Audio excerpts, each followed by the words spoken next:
Hello everyone, welcome back to the channel. Today I'm bringing you yet another single issue review, and today the issue in question is Death of Doctor Strange, issue number 1. So I'm really excited to bring you guys this review. I'll just say right off the bat, I really loved this issue. I thought the whole creative team knocked it out of the park, and going into this, I actually had pretty low expectations because I didn't know what to expect. Nobody really did. Doctor Strange is, of course, one of Marvel's biggest characters. He's had his own movie. He has like hundreds of issues of his different series that have happened, but it's been about a year since Strange has had his own ongoing series. I was almost wishing reading this issue that this was just the first issue of a new Doctor Strange ongoing. The majority of this issue, at least the first half, maybe the first 3/4, was just basically a slice of Doctor Strange's life, just a single day in his life. Him, of course, being a surgeon now that he's got his hands back, but also dealing with all of these magical threats, teaching at Strange Academy, the magical school for, magical youngsters that he's the headmaster of. So it was a really great issue. Of course, we got some Bats the dog action, one of my favorite characters, this ghost dog that Donny Cates introduced in his run of Doctor Strange. We're going to have, I think 5 or 6 different one-shot tie-ins that are going to be happening, and then the main Death of Doctor Strange miniseries is just going to be 5 issues. But I am going to be getting into spoilers. I'll take this off the stands and out of the bag and board. Fair warning, there are going to be spoilers ahead. I'm going to be talking about all the details, everything that happened in this issue, and giving my opinion on it, so stop watching if you want to read the issue first. So like I said, the majority of this issue is just a slice of a day in the life of Doctor Strange. We have Jed MacKay on writing. He did a really good job on this issue. We had a kind of lighthearted feel with this narration in the background just from Doctor Strange the whole time, leading up to the moment of his death. So it's just his day all the way up until then. He wakes up, Bats wants to go on a walk, the ghost dog, he's taking him out. Steven also needs some exercise. He's been really overworked, been doing all of this magic stuff, but also piling on top of that, him being able to do surgery again and having that be a whole nother thing in his life is proving to be a lot, as well as teaching at Strange Academy from time to time. And really, I think this is a great jumping on point for new readers of Doctor Strange. I'm not a huge Doctor Strange fan. I've read some of the most recent runs, Donny Cates' run, Mark Waid's run, but now this issue basically just shows his life, but also through the narration, through the things that happen to Strange, it tells the origin and, everything you need to know about Doctor Strange in general. And in these narration boxes from Doctor Strange that we have throughout the entire issue, we see him talking about this guy named Koshai. I'm not sure if I'm pronouncing that correctly, but some sort of ancient guy in Slavic myths. He basically was able to become immortal by keeping his soul safe. His soul is never going to be found, so he's immortal in that way because they're never going to take the heart, the most important part of him. So Doctor Strange was talking about how that's what he wanted to do after his car accident, and pursuing the mystic arts and eventually becoming Sorcerer Supreme. That was kind of his goal. But of course, it's a day in the life of Doctor Strange. We see him performing surgery and saving a life, and then going and stopping crime in New York City. There's this guy who's flaming, he's screaming, he's saying, why can't they hear the screams? Why can't anyone else hear them? He's going through some sort of internal crisis. It turns out that he had made some sort of deal with some sort of magic users. How magic works in the Marvel Universe, the way that Doctor Strange uses it, is that magic comes with a price. So Strange will cast some sort of spell to contain a supervillain, and then he won't be able to taste food for the rest of the day or something like that. It's a very interesting concept. Magic is kind of iffy in the Marvel Universe. I'm not sure that there's too many set rules besides what I just said, but all you longtime Doctor Strange readers, you probably know exactly how all the magic rules work with the Sorcerer Supreme and everything. And then we also see Doctor Strange at Strange Academy. He's teaching about how the Sorcerer Supreme is elected. So this is another example of, how I was saying, this is a perfect issue to just get everything Doctor Strange explained to you. It wouldn't seem like it's a good jumping on point because this is the final tale of Doctor Strange, but we see him explaining that the way a Sorcerer Supreme is elected is a bunch of different magic users, the top magic users in the world, all go against each other in this battle in front of the Vishanti, which are these 3 cosmic, powerful magic beings, and they judge all of them. Whoever wins is the Sorcerer Supreme.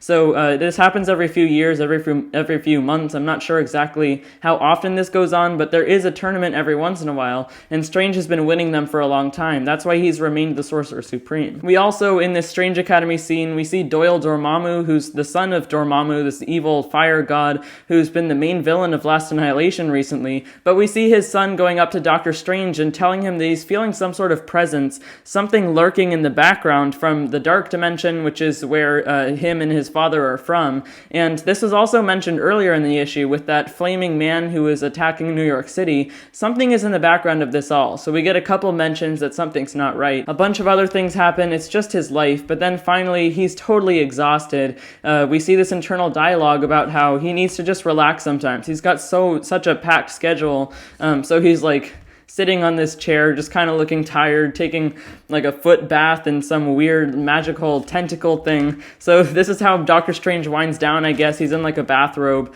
And then he gets a knock on the door, and we kind of see how his internal monologue works, right? He's talking to himself before he opens the door, changing back into his regular Doctor Strange outfit, and saying, Doctor Strange is never rumpled. Doctor Strange is never tired, getting himself ready to look presentable again. So this guy's going through a lot. This is really showing the effects that being Sorcerer Supreme, also being a surgeon and everything, might actually realistically have on someone, because Strange is really exhausted after all of the work that he's been doing.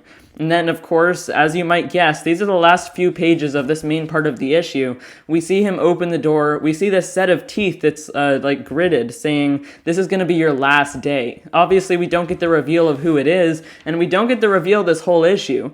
But we see Strange in this like 2-page sequence fighting for his life. The whole Sanctum Sanctorum is blowing up in this like rainbow magic explosion.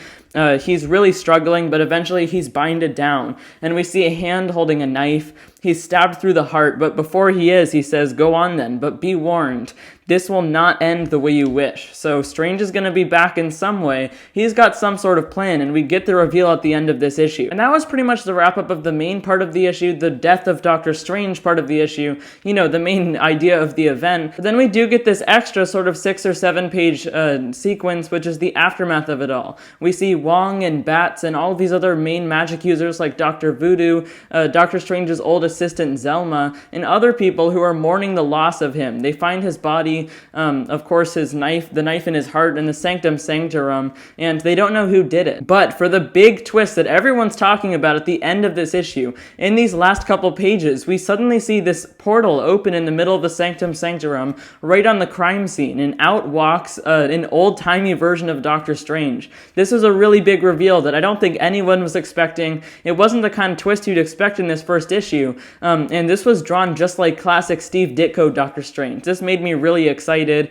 totally unexpected, and he's walking through this portal. In the background we see like this Jack Kirby, like all these crazy like magic swirls and stuff, and he's speaking like old Doctor Strange with all these weird phrases like zounds and stuff. He's saying that I've been summoned. That means that must mean that things have gone really down south, really bad. So this is some sort of Doctor Strange failsafe. He has some sort of like version of the past that'll come back when he dies. That was the complete plot that happened in this issue. There wasn't actually that much. Like I said, like I've been saying, it's mostly just a slice of life of Doctor Strange, getting everyone caught up on what Doctor Strange's whole deal is, his origin, what he's doing these days with surgery, Strange Academy, with still being Sorcerer Supreme. But now with his death, this is opening up a lot of possibilities. Who's going to be the new Sorcerer Supreme? When's the next time the Vishanti are going to hold that tournament that'll determine that? What's going to happen to Strange Academy? I've heard they are going to be shutting down while Death of Doctor Strange goes on. And there is going to be a Strange Academy one-shot tie-in that I'm really looking forward to, happening I think next month. And who are the villains behind this? Obviously, who killed Doctor Strange? That's the main question. But there's still a lot of questions to be answered. Like I said, nobody really knew what was going to happen in this miniseries. It was unclear from the description and everything. This is just something you have to pick up and find out. But now, hopefully, from watching this review, you guys will have gotten a little more information, and hopefully I've convinced you to pick up this issue. For my final rating of it, though, I always give you guys something out of 10 for these single-issue reviews. I'm giving this one the full 10 out of 10, because I loved every aspect of this issue. It was really nice and lighthearted up until he died, obviously, and we had some big twists and turns, but also just really good setup for what's to come. We have these new villains being introduced in upcoming issues, and they did a really good job of sort of starting this event. There's going to be a bunch of tie-ins rolling out and everything in these upcoming months. Jed McKay, the writer, did an amazing amazing job, especially with the banter between Bats and Doctor Strange. It was actually a really funny issue at certain times, and then the art by Lee Garbett really flowed super nicely with the story, and like I was saying, that final splash page, that was really cool how he drew the classic Doctor Strange in the style of Steve Ditko. So if you did get some good information from this video, or if you enjoyed it, make sure to hit that subscribe button. That's the big red button which is sitting right below this video. You can also hit the notifications bell which is sitting right next to it. You'll be notified every single time I post a new video if you don't want to miss any. So that's everything from me for today. Thank you so much for watching, everyone. Bye guys.